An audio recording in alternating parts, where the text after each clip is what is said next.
Hey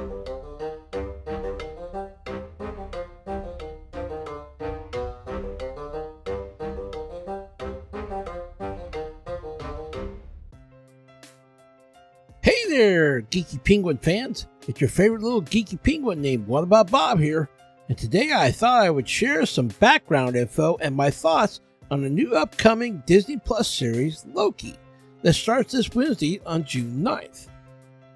So, stay tuned, Marvel and MCU fans, as we dive in together about all things dealing with the god, little g, of mischief, aka Loki.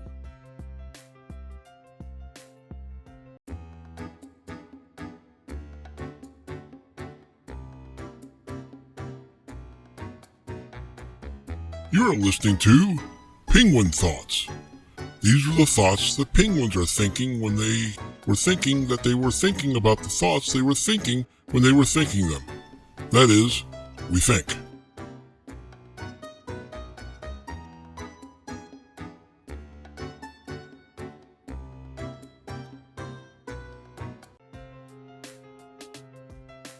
Today, I'll be discussing the upcoming Disney Plus series, Loki, and give you some background information that I feel is important and what you need to know in order to get ready to watch the new series, and also to share some of my thoughts on the new up-and-coming series. So, let's dive in. Okay, on June 9th, this Wednesday, the new series Loki, starring Tom Hiddleston, reprising his role from the MCU, begins, and we get to see what the other son of Asgard is up to since the events that transpired in Avengers Endgame. Now, wait a minute, Bob. You're probably thinking, isn't Loki technically dead after the events of the Avengers Infinity Saga, aka Infinity War and Endgame? And you would be right, thinking that he is dead currently in the MCU. But I'll get into that and how and why Loki has returned for this series. So first, let's replay some of the things about Loki during this time in the MCU. He grew up on Asgard alongside his brother Thor, with Odin and Frigga as his parents. In the movie Thor, we see where Loki sabotaged Thor's coronation day by allowing the frost giants to storm the palace on Asgard, and later, for Loki to find out his origins are really as the son of a frost giant, not Odin or Asgard. Loki was found by Odin when he was abandoned and left to die by his biological father, Loki, of the Frost Giants. Odin took him in and raised him as his own in the hopes of using him to keep the peace between Asgard and Jotunheim, which is the home of the Frost Giants. At the end of the movie Thor, we get to see where Loki for the first time fakes his own death, which is a trick he was always doing quite often in the comics.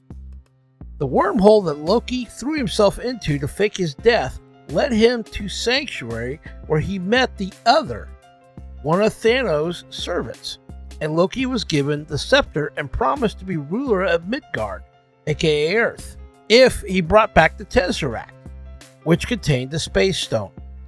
Please remember this, because this is very crucial. The Tesseract is crucial to understanding how Loki is still alive and in the new Loki series that's coming up.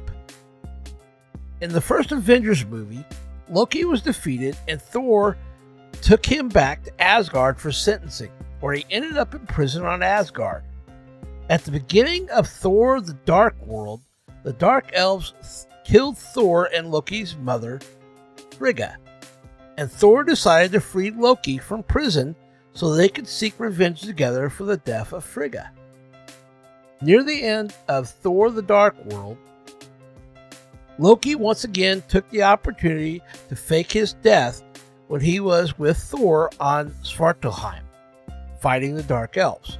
So, while Thor went to stop the Dark Elves later in the movie on Earth, Loki proceeded to return to Asgard because Odin was in his Odin sleep. And he took this opportunity to seize the throne, masquerading as Odin. We see this at the very beginning of the movie Thor Ragnarok. We see Loki's deception as Odin being played out when Thor returns to Asgard. However, Thor sees through Loki's ruse and makes him find the real Odin again. The brothers finally set out and meet up with Odin and witness their father's death, and they ultimately find out about their secret sister, Hela, who is determined and destined to bring about Ragnarok, the end of Asgard.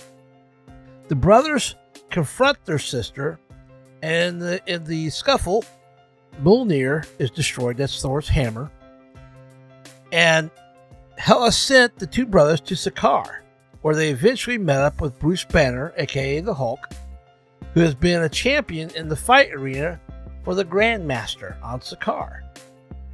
Of course, they escape Sakaar and return to defeat Hela by bringing about Ragnarok, using Surtur's crown in Odin's vault that Loki goes and steals to start the process. In the end, this destroys Asgard, and Loki, Thor, and all the remaining Asgardians flee for safety from Ragnarok via a spaceship. Now bear with me here for a little bit, because we're getting to the important parts here about Loki. At the beginning of Avengers Infinity War, we see Thanos' ship finding the Asgardian ship, and Thanos and his minions board the Asgardian vessel, where Thanos wants Loki to hand over the Tesseract because it contains the Space Infinity Stone. And if he doesn't hand it over, Thanos is going to kill Thor right in front of Loki as he watches. Later, after the Hulk fights Thanos and loses, and is whisked away by Heimdall's portal to Earth, Loki then tries to trick Thanos into believing he has switched sides, and now wants to join Thanos, ultimately so he could stab him. However, Thanos saw through Loki's deception and instead snaps his neck, killing Loki. So Loki is dead here, not faking it. He is actually dead in the MCU. So I know that brings up the question. So how is Loki in this new series if he's dead? Well, glad you asked. In Avengers Endgame, which is the sequel to Avengers Infinity War, Tony Stark, Bruce Banner, Steve Rogers, and Scott Lang all travel back in time to the events of the first Avengers movie back in 2012, and a past version of Loki is seen shackled and gagged after he was captured in the events of the Avengers movie, the very first Avengers movie. A kerfuffle then happens when the Hulk of 2012, who wasn't very smart, he was still kind of brutish, comes busting through the door and knocks the case containing the Tesseract in it from the 2012 movie. It busts open and the Tesseract slides along the floor to the land at the feet of Loki, the Loki from the 2012 Avengers movie. So, as soon as Loki from 2012 picks up the Tesseract, he uses it to escape and thereby creating an alternate timeline. So, the version of Loki that will be in the new Loki series is the one from 2012 from the first Avengers movie, and not the Loki from the past 9 years leading up to Endgame. So this Loki in the new series is fairly new and only knows the events of the first Avengers movie and that of the first Thor movie. Both of his parents, Odin and Frigga, are both alive, Asgard has not been destroyed, and Thanos is only getting started on his plans. So in the new series, Loki has been captured by the TVA, or the Time Variance Authority, basically time cops, which was created in the comics by a group called the Timekeepers, and it's an organization that exists outside of all space and time. Loki there will meet Mobius M. Mobius, who is created by the Timekeepers to protect the sacred timeline, basically the MCU timeline as we know it. He was created to protect that timeline from dangerous criminals who want to disrupt the normal flow of time and events. So Loki is paired up with Mobius, recruited, so to speak, against his will, to help restore and correct altered key points in space and time. Loki is a very powerful trickster, aka sorcerer of sorts. He can astral project, He can shapeshift, he can make illusions, and also teleport when need be. Mobius sees this and knows this about Loki and feels this makes him an ideal recruit to help him fix the timeline. And that is pretty much the gist of what the new series will be about, with Loki helping, reluctantly, the TVA fix timeline issues.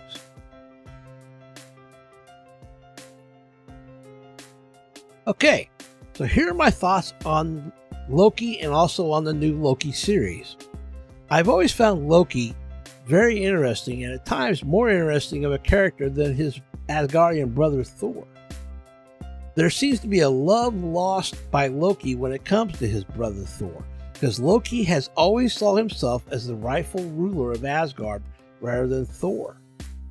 Deep down, we've seen in the MCU and also in the comics from time to time that Loki does care and sometimes loves his brother Thor, but to me it always has seemed to be like a I hate Thor, my brother type of thing, but loves him when someone else is trying to hurt Thor, because Loki is only allowed to hate his brother. Kind of a love-hate thing, if that makes sense. It's kind of a twisted relationship that Loki has with his brother, and we see that being portrayed all throughout the MCU and also in the comics. Loki, to me though, however, has always seemed to be more of a villain or an anti-hero type, and not the hero type that I feel that Disney may try to spin him into. That doesn't really bother me too much, however, but if they do that, it will change him, and they change him into a hero, it kind of changes who Loki is at his core. In my opinion, throughout the MCU movies, Loki has at times seemed to be cast in the role of a reluctant hero, rather than more of the anti-hero or villain role that he is in the comics. Loki is very duplicitous and very self-serving, which is ultimately what I feel the new series will definitely portray Loki out to be. They may change him into a hero, but Loki's motivations and why he does things are ultimately those things that will benefit him or the agenda he has for the moment. Now, I can see that of Mobius, played by Owen Wilson, will be the type of character that knows to keep Loki on a short leash and only trust him as far as he can throw him. I would love to see this little struggle in the new series, watching Loki trying to escape or cause events to further his plans, and Mobius taking steps to counter Loki's plans at every turn, kind of like a chess game of sorts. Ultimately, though, I think that even though Loki from the events of Infinity Saga is technically dead, I would like to think that the MCU, and with the use of the TVA, will find a way to bring this Loki back into the current MCU one way or another. Albeit, hopefully, still played by Tom Hiddleston, because I think he makes a very good Loki. But with Loki also being a shapeshifter, I am not certain that with the current state of Marvel and Disney, they could decide to recast Tom altogether and even gender swap Loki, which I would not care for. I do not mind the shapeshifting aspect of Loki. It is in the comics, however, and at the end of the day, Loki should be Loki and look like Loki, and his shapeshifting was only be used as a tool or a trick that he could use to hide or to get access to something he normally wouldn't be able to get access to in his normal looking self shape. I would not want to see Loki recast. I prefer Tom Hiddleston, and to me, he is Loki in the MCU. I also feel the new Loki series could also be a way for the MCU to introduce certain new characters to the MCU. One of them that comes to mind is Kang the Conqueror, because he is a very powerful villain, Thanos level type villain, in the Marvel Comics that is also a time traveler and can manipulate timelines. Kang eventually brought peace by conquering Earth 616 in the comics, and later will try to do the same to Earth 1 or Earth Prime, where the main MCU timeline is. Supposedly, Kang is to appear in the third Ant-Man movie, which I am not sure if that is true or not, but if it does, it makes sense with Ant-Man and the use of the quantum realm as a form of time travel, like we saw in the events of Endgame. However, even if Kang does show up in the third Ant-Man movie, it is still possible that we could see some version or hint or reference to him in the new Loki series, with this little penguin the whole time thinking that would be way cool. Kang is definitely a force to be reckoned with, and who is supposed to be a far distant future descendant of Reed Richards from the Fantastic Four. The new Loki series could even include the Fantastic Four or reference them, since they are now part of the MCU when Marvel and Disney acquired the rights to them from Fox. Another character, obviously in my opinion, we could see in Loki would be that of Thor, played by Chris Hemsworth, since a lot of Loki's life is centered around growing up with his Asgardian brother and that love-hate relationship they have. So there would be no surprise to me if we got him as a cameo. Another character in the comics that is tied to Loki and is in league with him quite often is that of the Enchantress.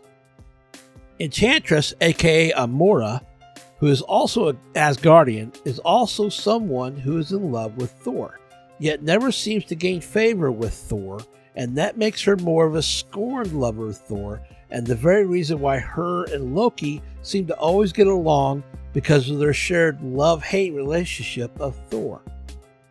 We have already seen one of Enchantress's minions, Scourge the Executioner, in Thor Ragnarok, played by Carl Urban. So I don't feel like it's a stretch to possibly see Enchantress soon. Enchantress at one time seduced the Executioner, and ever since then, he's been so infatuated with her that he would do anything she asks, and has been involved in numerous schemes over the years with Enchantress. So, if they cast someone as Enchantress in the new Loki series, I think it might even be conceivable we might even see a Scourge the Executioner cameo by Carl Urban. Either way, seeing one or both in this series would also be way cool. As for who else might show up in the new series, I'm not sure, as Loki was not one of my main comic book characters I read a lot about. I mainly know of him from the MCU and when he appeared in other Marvel comic books I read, like the Avengers and etc.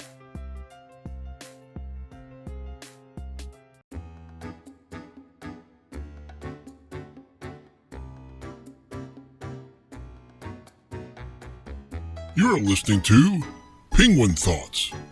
These are the thoughts that penguins are thinking when they were thinking that they were thinking about the thoughts they were thinking when they were thinking them. That is, we think.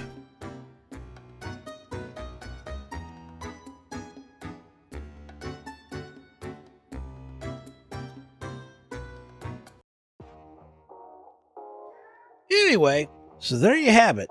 That is all the background info I feel that is important to understand before watching the new Loki series, and also my current thoughts on the new upcoming show. This little penguin can't wait to see what transpires, and I have always been a lover of anything dealing with time travel, so this new show is right down my sci-fi alley, so to speak.